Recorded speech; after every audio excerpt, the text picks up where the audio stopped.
Today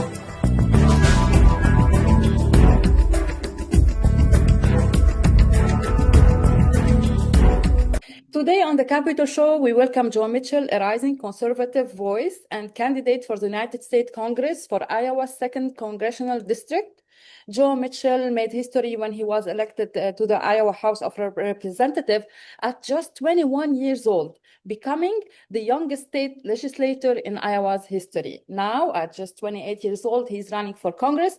Joe Mitchell joins us today to discuss the future of the conservative movement, the challenges facing America, and what his generation can bring to leadership in Washington. Joe, welcome to the Capitol Show. Maria, it's an honor to be on here. Thank you. What motivates you to start so early, and what does your generation bring that is different from traditional politics? Well, a number of things, Maria. So I grew up in a very conservative household. My parents were small business owners, and they loved God and they loved this country, and they didn't like taxes very much, right? They taught me from a young age that if they have more of their money for their business, they can grow the business, they can add jobs, they can raise wages for people. And so ultimately, I was always a big history buff, and government class was always, fairly easy for me. The other classes weren't as much, but government and history were. And I was a page my senior year at the Capitol. So I was a page at the Capitol. I went up there and I just fell in love with the process of how government could work for people or work against people. And I realized at that time is you have to have good elected representatives, both at the state level, at your local level, your county level, and your federal level, to make sure you're defending freedom. And so ultimately ran for the state house when I was 21. I was actually 20 when I filed, 8 years ago to the date, when I filed. And we just filed for Congress today at 28 years old. But I served in the state house for 4 years, and I learned a tremendous amount from being in the state house for those 2 terms. And now we're running for Congress to stand with President Trump and promote America first. Yeah, you said you're gonna work closely with President Trump and support the MAGA movement. What does it look like in practice if you are elected to Congress?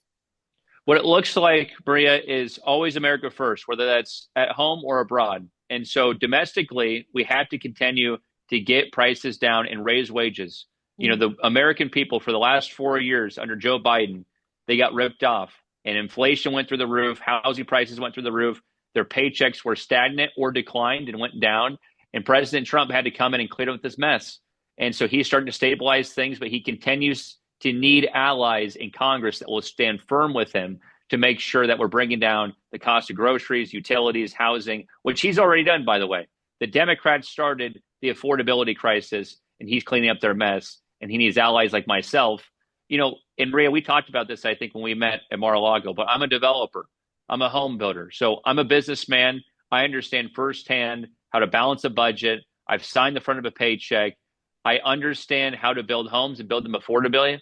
And that's one of the largest issues in our generation. The average age of a first-time home buyer is 40 years old, far too old for somebody to buy their first home. And so we're going to fix all these things, and we're going to stand side by side with President Trump to make sure we're doing that. That's very important. Border security also is one of the biggest political debates in the U.S. today. What policies would you prioritize to restore control of the southern border, of course? Well, I would stand side by side with President Trump. What he's done, Maria, is totally unthinkable. If you would have said a year ago that by May, which is in a few short months, he was going to have the southern border and the northern border, by the way, completely closed and no illegal immigrants coming across illegally, then you would have said that's crazy. But he got it done. And he did it without congressional action. But then they got the big, beautiful bill done, which gives the permanent funding to make sure that you're building the wall and securing the border and getting the proper Border Patrol agents to the border, because for 4 years they were severely underfunded and you didn't have, the proper personnel that you needed on the border to secure it. And so we're going to stand by, side by side with President Trump. And not only from a crime perspective, these people come over, if they're not vetted, we want people to come over, they're going to bring value, to our country, but we don't know if they bring value, if they're coming across illegally. And, like President Trump says, they bring their crime with them when they do. And so ultimately we have to stand up and we have to secure the southern border. But also we have to stand up for American workers. And that's part of the president's immigration plan as well. I'm gonna go into details with you by firing Christina. What kind of change gonna made with the new Homeland Security Secretary? Well, Maria, this isn't abnormal. As you know, there's always changes in administrations, even with cabinet members. And so this is actually the first one. So again, it's not an abnormal thing to happen. But, I know Mark Wayne Mullen. I met him a few times. Mhm. He's a great man. He's got leadership skills. He's going to understand how to run that department. And I think, Christie did her best for the time being the last year when she was there. But I think, President Trump, I trust his judgment, and Mark Wayne Mullet is a fantastic pick. Yeah, amazing. Let's go into foreign policy debate or a few questions about Iran because President Trump now is occupied by dealing with this war. He said no deal with Iran except unconditional surrender, and he want to be involved in choosing the next leaders. There's some names are on the table now. What do you think this war, how it's gonna end, and what is the role of the United States and President Trump administration in this regard? It's a big question, and regional security is important for everywhere, for the world. Well, Maria, President Trump is the man of the hour, and he's the man for the hour. And ultimately, could you imagine if we had Joe Biden or Kamala Harris at the helm? I mean, think of how much of a disaster that would be. And so thank God we have President Trump leading this country and leading our military. That's probably the most important thing. Keeping us safe, and that's the first and foremost important duty of any president, is to keep our homeland safe. And that's what he's doing right now. So thank God for President Trump, Pete Hegseth, and Marco Rubio. So I think they're doing a good job. Yeah, you founded the Run Gen Z to encourage young conservative to run for office. What do you believe it's important to bring younger voices in this critical time into government? Well, Maria, I started Run Gen Z, and I started Run Gen Z after meeting a young man named Charlie Kirk, right? And I meet Charlie September 10th, 2019, if you think about that date. So 6 years ago to the date that he was assassinated. And Charlie ultimately was a huge cheerleader behind my campaign, encouraging me to get in. September 8th, I filed for election. He was the last person to see my press release when I filed, and he was assassinated 2 days later, September 10th. And each and every day I wake up, I think about Charlie. He inspires me. We have to pick up the torch. Me, you, everyone else listening, we have to pick up the torch and make sure that we're standing for freedom of speech and we're standing for American exceptionalism, because that's what Charlie believed in. That's what he died doing. So, we've dedicated this campaign to Charlie to make sure we're standing up for the ideals that he believed in and for freedom.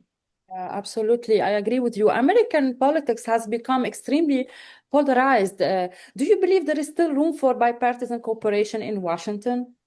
Of course. And this is actually what I'm running on, Maria. I'm running on, we have to make sure we can weed out the corruption. And it's on every side, Republican, Democrat, it's everywhere up there. And so I'm the only Republican not taking corporate PAC money. Think of how important that is. I'm not taking money from BlackRock. We're not taking money from Pfizer. We're not taking money from Goldman Sachs. So we're not taking money from these big, huge conglomerates and corporations. Because when people take that money, they seem to start to vote different, nice out of the state capitol. So we're not taking that money. The second thing is we have to have term limits. And there's a lot of people up there that don't want to retire themselves. We have to change that. We have to have term limits. You shouldn't be up there for 50 years. I've said 12 years in the House, 12 years in the Senate. That's 24 years in total. I think that's enough time to get your agenda done. If you can't get your agenda done in 24 years, then you should get out of there, in my opinion. Yeah. And the third thing is you have to stop the stock trading. These people go up there, they're worth about $2, and they come out, they're worth about $20 million, and it's wrong. And you can't have the insider trading happening up there. And so you have to root out the corruption in Washington. And that's a bipartisan thing, I believe. We talk to Democrats all the time. We just turned in 3,500 signatures to file to be the congressional candidate for this district. And we had a lot of Democrats sign because they believe in no corporate PAC money, term limits, and no insider trading. Yeah, a Save America Act has passed. How can this help to have transparency in voting for November for the second term? Well, you have to pass it. The Senate, it's in their hands. They need to pass it immediately. They need to make an exception and lift the filibuster for this, because if you don't have voter ID in this country, Maria, if you don't have voter ID, you don't have a country. And you have so many states. You used to have Secretary of States, Democrat Secretary of States, that were actually, as we just talked about, bipartisan. And they made sure that the voter rolls were cleaned up. They made sure that non-citizens weren't voting. They don't care about that anymore. And so we have to pass this on the federal level to make sure that we're protecting our federal elections. We have to have voter ID at every state and making sure that only U.S. citizens are voting. Yeah, absolutely right. Joe Mitchell, thank you so much for joining us today. Your story represents a new generation of political leadership, young leaders. We want them in Congress and in office. Thank you so much again. Thank you, Maria. Take care.